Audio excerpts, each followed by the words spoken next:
Okay, so I'm going to round off by talking about the practicalities of remote MDT assessment in stroke.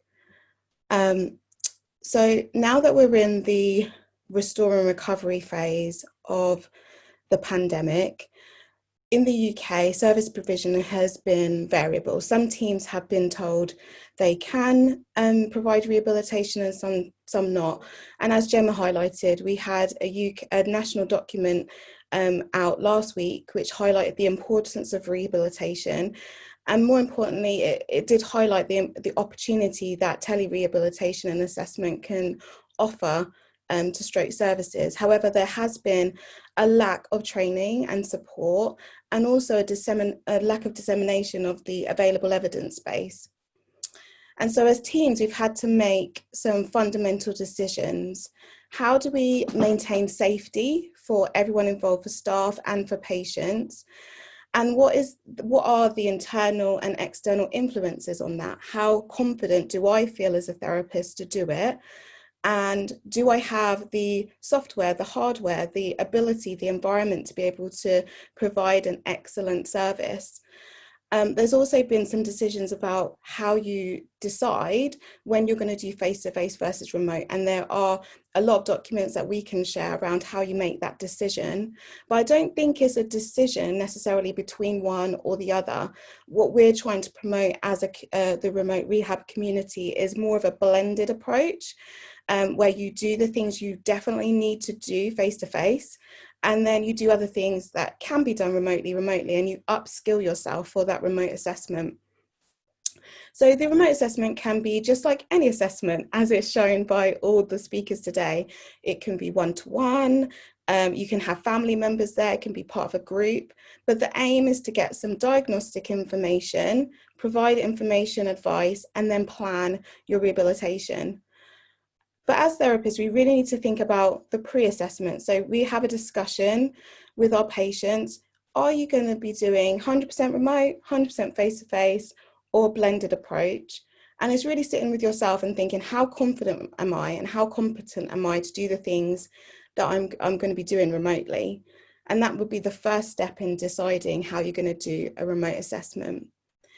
And then as a community, we've developed a pre-assessment checklist. So you'd be thinking, okay, do I and the patient have the technology?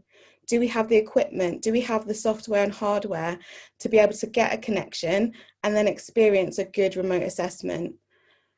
Do I have the capability? Does my patient have the capability?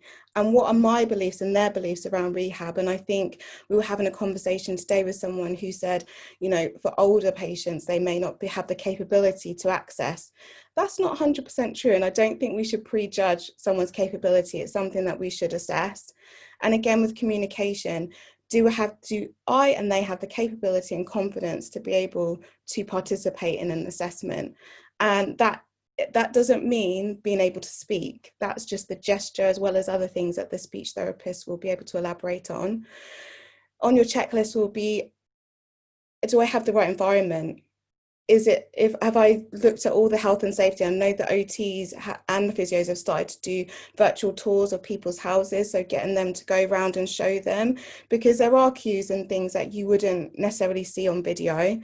And do they have the physical ability to participate? How long is a session going to be? Does it need to be slightly shorter? Do you need to do a little bit of the assessment one day and a little bit of the assessment another day? That's all about smart timetabling. And then what support do they need?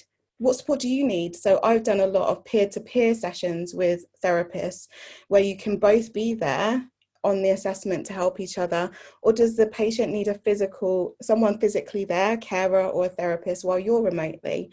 So it's thinking through those things, and also the practicalities: when, where, how are we going to do this, so that you're set up. Once you've gone through that, then you move on to the assessment. And I know our team are doing a COVID risk assessment, which is basically saying there is the possibility of spread of the virus as we move from house to house and patient to patient. Is that these are the risks? What do you want to do? What's your choice? We can provide rehabilitation remotely or not. And then we have a consent form. that is documented. And everything is documented as a normal assessment. You would just document that you're doing it remotely. And you may provide onboarding sessions. So I know I've done a lot of sessions where actually getting them to be able to see me on the screen is just as informative in terms of how they're going to cope with a remote assessment or rehabilitation than anything else. Can they follow a written guide that you've made? You may email assessment forms or handouts before and share your screen or share them. You may email outcome measures and say, actually, we need a chair here, or a set amount of liquid, or whatever you need to be able to do the assessment. And I think it's about thinking about the quick wins. So I wouldn't start assessing things that I wouldn't feel confident. So I'm quite confident with upper limb assessment, visual assessment, balance assessment. That's where I would start. And then the things where I think they need a bit more thinking, I'd move on and discuss with other colleagues. You may think about doing a graded approach. So we were thinking about, when assessing balance, that you may start stratifying your patients. So does my patient have to do the assessment in the chair? Can they do it with a frame? Can they do it with a stick? Can they do it unaided? And then what do I need around me, or what do they need around me to keep that assessment safe? So you may start thinking about it a lot more in your SOPs. It does require a lot more planning, and you may figure out that actually it's quite tiring for you. Zoom fatigue is a real thing. So you may plan in shorter sessions, but that, again, as I said, is about strategic timetabling, and planning in breaks for not only you, but for the patient, and getting feedback. How did that assessment feel for you? You know, did you enjoy it? It's also really important for the patient to get feedback on their assessment. I found that my patients are learning about their impairments a lot more, because they've had to, when we're doing sensation, for example, how does that feel to me, actually, rather than trying to get kind of caught out by can you feel, you know, it's actually, what do I feel? What words can I use? You definitely have to summarize the session a lot more and put in some contingencies. So if the connection goes, or if it doesn't go right the first time, or if we definitely need someone there, it's actually not giving up and actually saying, okay, what contingencies can I put in place to make this work better next time? On top of that, there's loads of team opportunities. So the ability to be able to do joint sessions. So being BAME myself, and you know, the disproportionate effect of COVID, I've been able to go in to see less patients, but actually still provide teaching as part of joint sessions or peer-to-peer support. There's a lot more collaboration with patients and families, and a lot more autonomy. You have to do it because I'm physically not there. And I think we as therapists really try to promote self-management and the diminishing of reliance on us for everything. But actually this promotes that in a way. It also allows for modeling. So you're able to demonstrate and talk through exercises and actually see someone doing their exercises without you there. And I think I was talking about this today, that actually we're not in our patient's house for 23 hours out of the day. So actually you're getting an insight into what they're doing, how they're going to set up their exercises, how they're going to do all this rehabilitation that you've set out on your exercise sheets. You can obviously have an observation record. So if you video or you screen share or you show within your session, and then you can show later. We're still getting around the IG issues of that, but I think this is the time to really try and get things under and around so that you can use the things that are going to help us promote this. And just like you have to plan, it also gives you opportunity to think outside of the box. How am I going to do a visual assessment? You know, I was talking about this today, you know, actually I can get right into the screen and look at your eyes without getting right into your face. It's just another way of doing things.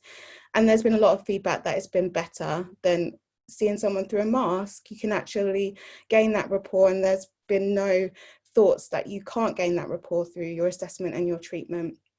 There are challenges. So obviously you cannot palpate, and there is this feeling that you don't have the same diagnostic accuracy that you normally had.